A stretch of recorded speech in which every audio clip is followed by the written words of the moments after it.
بسم الله الرحمن الرحيم الحمد لله رب العالمين والصلاة والسلام على سيد المرسلين خاتم النبيين وعلى آله وصحبه أجمعين أما بعد باب جامع أوصاف الإسلام وبالسند المتصل منا إلى أمير المؤمنين في الحديث مسلم بن الحجاج القشيري النسابوري رحمه الله رحمة واسعة أنه قال حدثنا أبو بكر بن أبي شيبة وأبو كريب قال حدثنا ابن نوير وحدثنا قتيبة بن سعيد وإسحاق بن إبراهيم جميعا عن جرير قال وحدثنا أبو كريب قال حدثنا أبو أسامة كلهم عن هشام بن عروة عن أبيه عن سفيان بن عبد الله الثقفي رضي الله تعالى عنه أنه قال قلت يا رسول الله قل لي في الإسلام قولا لا أسأل عنه أحدا بعدك وفي حديث أبي أسامة غيرك قال قل آمنت بالله ثم استقم. حدیث مبارک پر عنوان قائم ہے کہ اسلام کے جامع اوصاف کا بیان. حضرت سفیان بن عبداللہ ثقفی رضی اللہ تعالیٰ عنہ روایت کرتے ہیں کہ میں نے عرض کیا یا رسول اللہ صلی اللہ تعالیٰ علیہ وسلم اسلام کے متعلق مجھے کوئی ایسی جامع بات بتلا دیجئے کہ آپ کے بعد مجھے پھر کسی اور سے پوچھنے کی ضرورت ہی نہ پڑے. ابو اسامہ کی حدیث میں بعدک کے بجائے غیرک کا لفظ ہے کہ آپ کے سوا کسی دوسرے سے پوچھنے کی ضرورت نہ رہے. آپ صلی اللہ علیہ وسلم نے فرمایا کہو آمنت باللہ میں اللہ پر ایمان لایا. اس کے بعد اس کلمے پر پوری طرح قائم رہو. اس کلمے پر پوری طرح قائم رہو. حدیث مبارک میں ثم استقم استقامت کا ایک لفظ استعمال ہوا ہے، مختصر سا لفظ ہے، اور اس مختصر لفظ میں شریعت کی تمام نزاکتیں شامل ہو چکی ہے. اسی لیے حضور صلی اللہ علیہ وسلم نے فرمایا استقیموا ولن تحسوا کہ استقامت کے ساتھ دین پر قائم رہو. استقامت کے ساتھ دین پر قائم رہو.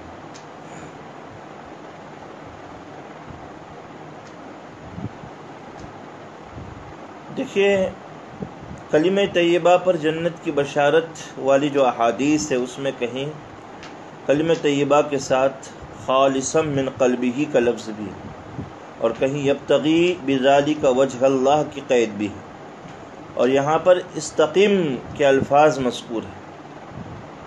ان سب کا حاصل یہی ہے، مجموعہ یہی ہے کہ اسلام کی تمام تعلیمات پر عمل کرنا یہ ایک مومن کے لیے نجات کا باعث بنتا ہے. مومن کے لیے نجات کا باعث بنتا ہے. اس حدیث مبارک کا شمار جوامع الکلم میں ہوتا ہے، یعنی وہ احادیث مبارکہ جو نبی کریم صلی اللہ علیہ وسلم کی زبان مبارک سے نکلی ہے، جن میں الفاظ تو بہت کم ہیں لیکن معانی اور حکمتوں سے بھرے ہوئے ہیں.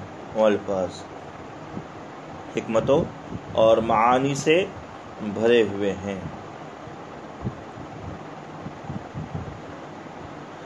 حدیث جبرائیل میں جو ایمان، اسلام اور احسان کا بیان ہوا ہے یہ سب ہی امور اس حدیث مبارک میں بھی شامل ہے. استقامت کا تقاضا ہی یہ ہے کہ مومن کی ساری چیزیں درست ہو جائیں، کسی بھی جگہ جھول باقی نہ رہے. اسی لیے مشہور مقولہ ہے الاستقامت خیر من الف کرامت، کہ 1000 کرامتوں سے استقامت مضبوطی کے ساتھ دین احکام کی پابندی کرنا یہ 1000 کرامتوں سے بہتر ہے.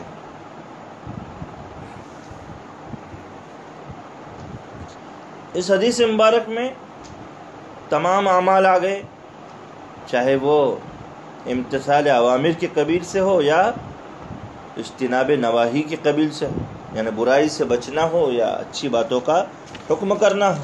تمام کے تمام اوامر اس حدیث تمام کے تمام اعمال جو ہے اس حدیث مبارک میں آ گئے۔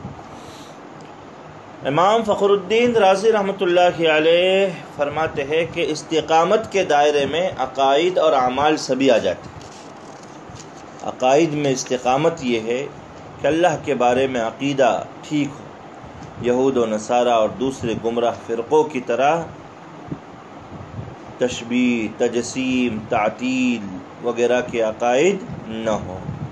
اور اعمال کی استقامت یہ ہے کہ جس طرح رسول اللہ صلی اللہ علیہ وسلم اعمال بتلا کے گئے ہیں اس اعمال کو اسی نہج پر کرنا، اس میں ادنا تبدیلی نہ آئے، اس نہج پر اعمال کو کرنا، یہ استقامت فی الاعمال۔ تو گویا کہ عقائد بھی اس میں داخل ہو گئے اور اعمال بھی اس میں داخل ہو گئے۔ باب بیان تفاضل الاسلام وای امورہ افضل۔ وبه قال حدثنا قتيبة بن سعيد قال حدثنا ليث قال وحدثنا محمد بن رمح بن المهاجر قال أخبرنا الليث عن يزيد بن أبي حبيب عن أبي الخير عن عبد الله بن عمرو رضي الله تعالى عنهما وعنهم أن رجلا سأل رسول الله صلى الله تعالى عليه وسلم أي الإسلام خير؟ قال تطعم الطعام وتقرأ السلام على من عرفت ومن لم تعرف۔ وبه قال حدثنا أبو الطاهر أحمد بن عمرو بن عبد الله بن عمرو بن السرح النصري قال أخبر ابن وهب عن عمرو بن الحارث عن يزيد بن أبي حبيب عن أبي الخير أنه سمع عبد الله بن أبي عمرو بن العاص رضي الله تعالى عنهما وعنهم أنه يقول إن رجلا سأل رسول الله صلى الله تعالى عليه وسلم أي المسلمين خير؟ قال من سلم المسلمون من لسانه ويده۔ وبه قال حدثنا حسن الحلواني وعبد بن حميد جميعا عن أبي عاصم قال عبد أنبانا أبو عاصم بن جريج أنه سمع أبا الزبير يقول سمعت جابر رضي الله تعالى عنهم يقول سمعت النبي صلى الله تعالى عليه وسلم يقول المسلم من سلم المسلمون من لسانه ويده۔ وبه قال حدثني سعيد بن يحيى بن سعيد الأموي قال حدثني أبي قال حدثنا أبو بردة بن عبد الله بن أبي بردة بن أبي موسى عن أبي بردة عن أبي موسى رضي الله تعالى عنه أنه قال قلت يا رسول الله أي الإسلام أفضل؟ قال من سلم المسلمون من لسانه ويده۔ وبه قال حدثني إبراهيم بن سعيد الجوهري قال حدثنا أبو أسامة قال حدثني يزيد بن عبد الله بهذا الإسناد قال سئل رسول الله صلى الله تعالى عليه وسلم أي المسلمين أفضل فذكر مثله۔ احادیث مبارکہ پر عنوان ہے کہ اسلامی امور کی فضیلت کا بیان اور ان میں کون سا کام افضل ہے اس کا بیان۔ حضرت عبداللہ بن عمرو رضی اللہ تعالیٰ عنہما سے روایت ہے کہ ایک شخص نے آپ صلی اللہ علیہ وسلم سے پوچھا اسلام میں سب سے بہتر عمل کون سا ہے؟ تو نبی کریم صلی اللہ علیہ وسلم نے فرمایا بھوکوں کو کھانا کھلانا، اور کوئی پہچان والا ہو یا نہ پہچان والا ہو ان کو سلام کرنا، ان کو سلام کرنا۔ دیکھیے اس حدیث مبارک کا سابقہ احادیث سے ربط یہ ہے ایمان کے باب کتاب سے کہ پہلے ایمان کے شعبے کو بتلایا گیا، پھر ان شعبوں پر استقامت کی روایت آئی۔ اب ضرورت ہوگی کہ اسلام کے کچھ شعبوں کی اہمیت اور حیثیت بتلائی جائے، اس لیے یہاں اسلام کے دو شعبے بھوکوں کو کھانا کھلانا اور سب کو سلام کرنا، اس کی روایت جو ہے یہاں پر ذکر کی گئی ہے۔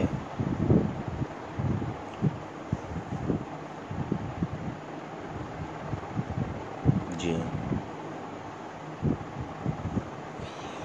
علامہ ابن حجر عسقلانی رحمۃ اللہ علیہ نے لکھا ہے فتح الباری میں کہ جو سوال کرنے والے ہیں ان رجلا، اس کا مصداق ابن حبان کی روایت سے پتہ چلتا ہے کہ قاضی شرح رحمۃ اللہ علیہ کے والد ماجد ہانی ابن مرثد ہیں۔ لیکن اس قبیل کی بہت سی روایتیں مذکور ہیں کہ اسلامی امور میں بہتر اور افضل عمل کون سا ہے۔ یہاں آپ صلی اللہ علیہ وسلم نے کہا بھوکوں کو کھانا کھلانا اور سلام عام کرنا۔ اسی باب میں روایت آئی کہ مسلمانوں میں سب سے بہترین مسلمان کون ہے؟ تو آپ صلی اللہ علیہ وسلم نے فرمایا کہ جس کی زبان اور جس کے ہاتھ سے دوسرے مسلمان اور ایک روایت کے مطابق دوسرے انسان محفوظ ہو۔ کہیں بر الوالدین کو افضل بتایا گیا والدین کی فرما برداری کو، کہیں مجاہدے کو افضل اعمال بتایا گیا ہے۔ تو یہ الگ الگ جوابات جو دیے گئے ہیں ان کے سلسلے میں شراح کا کہنا یہ ہے کہ سوال پوچھنے والوں کی حالتیں مختلف ہونے کی بنیاد پر رسول اللہ صلی اللہ علیہ وسلم کی طرف سے جوابات بھی مختلف آئے ہیں۔ اگر سوال کرنے والے میں بھوکوں کو کھانا کھلانے یا سلام کرنے کی صفت میں کمی آپ صلی اللہ علیہ وسلم نے محسوس کی تو وہاں انہیں دو باتوں پر زور دیا۔ کہیں سائل میں والدین کے حقوق کی کمی محسوس کی تو وہاں پر بر الوالدین پر آپ صلی اللہ علیہ وسلم نے زور دیا۔ کہیں نماز ادا کرنے کی کوتاہی محسوس ہوئی آپ صلی اللہ علیہ وسلم میں، یعنی آپ صلی اللہ علیہ وسلم نے لوگوں میں محسوس کی پوچھنے والے میں، تو ان کے مناسب حال وقت پر نماز ادا کرنے کی الصلاۃ فی وقتہا کی ترغیب دلائی۔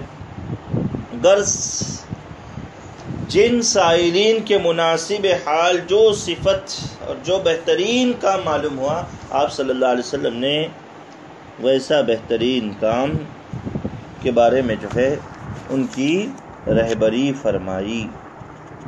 یہ بھی ایک جواب دیا گیا ہے۔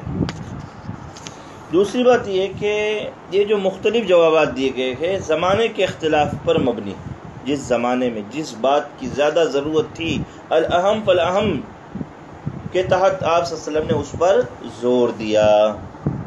افلاس کے زمانے میں سخاوت پر، انتشار کے زمانے میں کثرت سلام پر، گویا کہ الگ الگ جب جس کام کی ضرورت محسوس ہوئی آپ صلی اللہ علیہ وسلم نے اس نہج کا جواب عنایت فرمایا ہے۔ آگے کی روایت میں ای المسلمین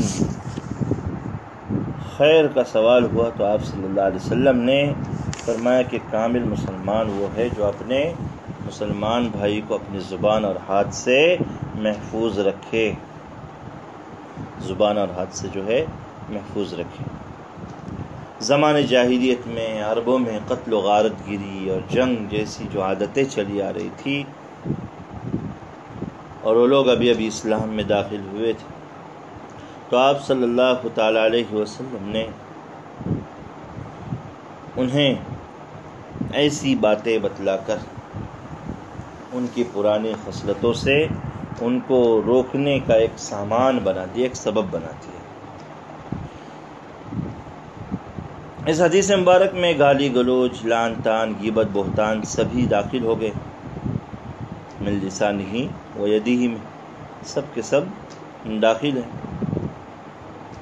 اسی طریقے سے ید کے تحت مارنا، قتل کرنا، دیوار گرانا، دھکا دینا وغیرہ یہ ساری چیزیں داخل ہو جاتی ہیں۔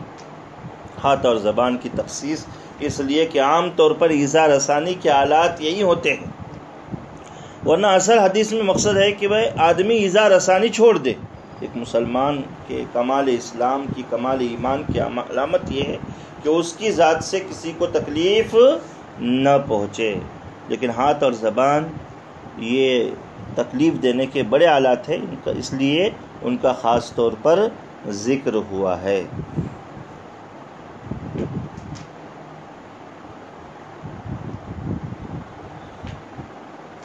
دیکھیے حدیث میں مسلمانوں کی تخصیص کی گئی کہ جس کے ہاتھ سے اور زبان سے دوسرے مسلمان بھائی محفوظ رہے، تو ایسا نہیں کہ دوسرے مذہب والوں کو آدمی تکلیف دے سکتا ہے، وہ بھی حرام ہے، ناجائز ہے بلا وجہ تکلیف دینا۔